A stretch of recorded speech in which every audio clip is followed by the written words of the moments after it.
નમસ્કાર વિદ્યાર્થી મિત્રો, નવા ચેપ્ટરની શુભ શરૂઆત. ધંધાકીય વ્યવસાયના સ્વરૂપો part 1, chapter number 6, standard 11 commerce. હું મિતેશ દુધાની, મારી YouTube channel by Mitesh Dudhani BA magic. આપ દરેક વિદ્યાર્થી મિત્રોનું ફરી એક વખત હાર્દિક સ્વાગત છે. ચાલો વિદ્યાર્થી મિત્રો તૈયાર થઈ જઈએ નવા ટોપિક સાથે. અભ્યાસ, ઓનલાઈન એજ્યુકેશન, ધંધાકીય વ્યવસાયના સ્વરૂપો પાર્ટ 1. ચાલો મિત્રો તૈયાર થઈ જઈએ.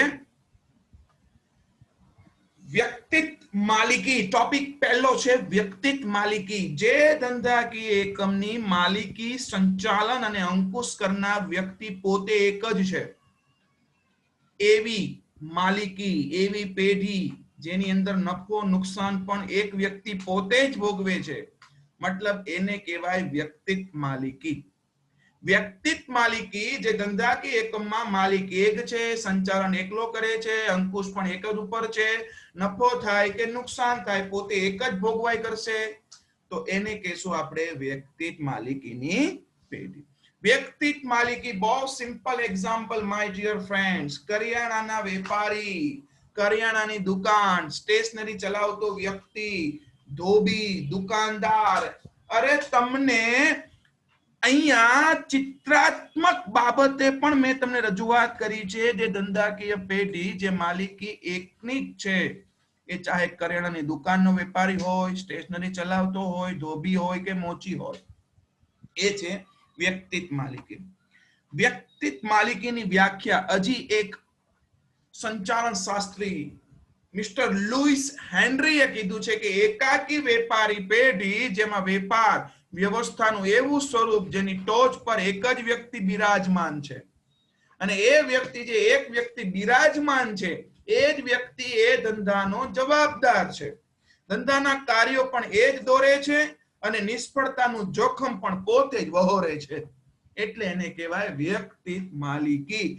એકલો સંભાળે, એકલો ટોચ પર, એકલો ટોચ ઉપર બિરાજે, એકલો જવાબદાર, માલિક પોતે, સંચાલક પોતે, નફો થાય પોતાનો, નુકસાન થાય પોતાનું, ધંધાના કાર્યોમાં પોતે જ રચ્યો પચ્યો રહે, અને નુકસાન થાય તો પોતે જોખમ વહોરે. એટલે મિત્રો વ્યક્તિત્વ માલિકી. માય ડિયર ફ્રેન્ડ્સ, તમને ખબર પડી ગઈ હશે હવે કે વ્યક્તિત્વ માલિકી એટલે શું. એક જ વ્યક્તિ છે જેમાં. ખ્યાલ આવી ગયો મિત્રો? યસ. ચાલો આગળ વધીએ મિત્રો. વ્યક્તિત્વ માલિકીના પેઢીના લક્ષણો.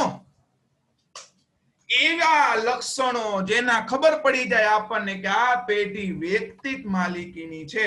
પણ સરળ બનાવવા માટે હું હર હંમેશ આપને એક ચાવી આપું છું. અમા જકાસ રમું. આ ચાવી જો તમને ખબર પડી ગઈ એટલે અ એટલે અંગત સંપર્ક, મા એટલે માલિકી અને સંચાલનનું એક્ય, જ એટલે જવાબદારી, કા એટલે કાર્ય સ્વતંત્રતા અને ઝડપી નિર્ણય, સ એટલે સરળ સ્થાપના વિધિ, ર એટલે રહસ્યની જાળવણી, અને મુ એટલે મૂડી. અમા જકાસ રમું. મિત્રો, અંગત સંપર્ક, માલિકી અને સંચાલનનું એક્ય, જવાબદારી, કાર્ય સ્વતંત્રતા અને ઝડપી નિર્ણયો, સરળ સ્થાપના વિધિ, રહસ્યની જાળવણી અને મૂડી. આ 7 મુદ્દા છે. એને જોતા એવું લાગે છે કે આ વ્યક્તિત્વ માલિકીના લક્ષણો હોય. મિત્રો, એક પછી એક મુદ્દાને ખૂબ સરળ રીતે સમજીએ. ચાલો, પહેલો મુદ્દો અંગત માલિકી. એક માલિક. પણ ચર્ચા કરીએ સ્થાપના એકદમ સરળ. કોની? તો કે એક વ્યક્તિત્વ માલિકીની પેઢીની. વ્યક્તિત્વ માલિકીની પેઢીની સ્થાપના ખૂબ સરળ છે, કારણ કે એમાં કાયદાની આટીઘૂટી નથી. કાયદેસરનો વેપાર કરવા માટે તે ગમે તે સ્થળે શરૂ કરી શકે છે. એટલે અહીંયા સ્થાપના સરળતાથી કરી શકાય. મૂડી. તો કે મૂડી પણ માલિક પોતે જ રોકે છે. પોતાની મૂડી અપૂરતી જણાય તો બહારથી મૂડી ઓછીના નાણાં પેટે ધંધામાં રોકે છે, અને પરત કરવાની જવાબદારી પણ એ જ વ્યક્તિની હોય છે, એ જ માલિકની બને છે. વ્યવસ્થા શક્તિ ભક્તિ પ્રમાણે એને આ ધંધો, આ પેઢી વ્યક્તિત્વ માલિકી શરૂ કરી છે. પોતે જ ધંધાનો સ્થાપક છે. ખરીદ વેચાણ, ઉઘરાણી, હિસાબ કિતાબ, વહીવટ, કાર્યભાર, કામકાજ બધું પોતે સંભાળે છે. ધંધાનો માલિક ખુદ છે, સંચાલક ખુદ છે. કુટુંબના સભ્ય, સગા ને પગારદાર વ્યક્તિની મદદ જરૂરથી લઈ શકે. જેમ કે એક સ્ટેશનરીની દુકાન ચલાવતો માલિક હોય, એ એમના સગા સંબંધી કુટુંબના સભ્યની સ્ટેશનરીની દુકાન ચલાવવામાં મદદ લઈ શકે, પણ એ કોઈ ભાગીદાર નથી, માલિક એક જ છે મિત્રો. એટલે વ્યવસ્થા શક્તિ પ્રમાણે એને પરિવારની લીધી મદદ. ચાલો મિત્રો ચોથા મુદ્દા ઉપર ફોકસ કરીએ.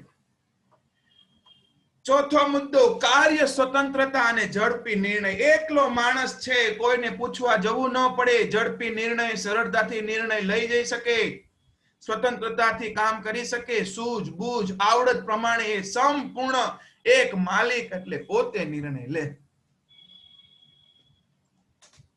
ત્યાર પછી જવાબદારી. વ્યક્તિગત માલિકીની જવાબદારી તો કેની? તો કે દેવું ચૂકવવાની. દેવું થઈ જાય તો દેવું ચૂકવવાની જવાબદારી પણ અમર્યાદિત હોય છે. અમર્યાદિત જવાબદારી એટલે પેઢીના દેવાની ચૂકવણી માટે માલિકે અંગત મિલકત ઉપર લેણદારો દાવો માંડી શકે. જેમ કે એક વ્યક્તિ દુકાન ચલાવે છે અને એને માથે થઈ ગયું માલિકને મોટું દેવું, તો લેણદારો જેને એની પાસેથી પૈસા લેવાના છે તે દેવાની ચૂકવણી માટે દુકાન વેચી નાખશે. દેવું એને ચૂકવવા માટે માલિકી જવાબદારી એને ઊભી કરવી પડશે. મિલકત માંથી પણ એને દેવું ચૂકવવું પડે, મિલકત વેચવી પડે મિત્ર. એટલે જવાબદારી બને. રહસ્યની જાળવણી, સિક્રેટ નથી જળવાતું, તો કે જળવાય ને. વ્યક્તિગત માલિકીમાં વેપારી પોતે એકલો માલિક છે, અને એકલો માલિક છે એટલે બીજા એની માહિતી જાણી નહીં જાય. કોઈ ભાગીદાર હોય ને તો વળી એની માહિતી બીજા ભાગીદારને ખબર પડે. અહીંયા ભાગીદાર નથી મિત્રો. વ્યક્તિગત માલિકીમાં વેપારી ધંધો માલિક પોતે સંભાળે છે, એકમાત્ર માલિક છે, એટલે ગુપ્તતા, રહસ્ય, સિક્રેટ એ એના મનમાં એકલામાં હોય, બીજા કોઈ જાણી ન જાય. તો મિત્રો સાતમા મુદ્દા ઉપર વધીએ. સાતમો મુદ્દો એવું કે છે મિત્રો, અંગત સંપર્ક. ગ્રાહકો એના સંપર્કમાં આવે છે. વ્યક્તિગત માલિકીના સંપર્કમાં ગ્રાહકો સીધા આવે છે. ગ્રાહકો બદલાતી જતી પરિસ્થિતિ અનુસાર અભિરુચિ, જરૂરિયાત, ફેશન, માંગ એને ધ્યાનમાં રાખીને ગ્રાહકોને વધુ સંતોષ આપે. એટલે એ પોતે પર્સનલ, અંગત રીતે સંપર્કમાં આવે છે. અને છેલ્લો મુદ્દો મિત્રો, માલિકી અને સંચાલન એક્ય. માલિકે પોતે, સંચાલકે પોતે, એક્ય એટલે એકલો. વ્યક્તિગત માલિકીમાં જે માલિક હોય છે ને વિદ્યાર્થી મિત્રો, એ જ સંચાલક હોય છે. માલિક અને સંચાલનનું એક્યપણું જોવા મળે છે. બીજી કેટલીક ધંધાદારી સંસ્થાઓમાં ઘણી વખત એવું બને માલિક અને સંચાલક અલગ હોય. દાખલા તરીકે કોઈ એક એવી દુકાન છે જેમાં માલિક અલગ હોય, એક વડાપાવની દુકાન હોય જેમાં માલિક અલગ હોય અને સંચાલક એના અલગ હોય.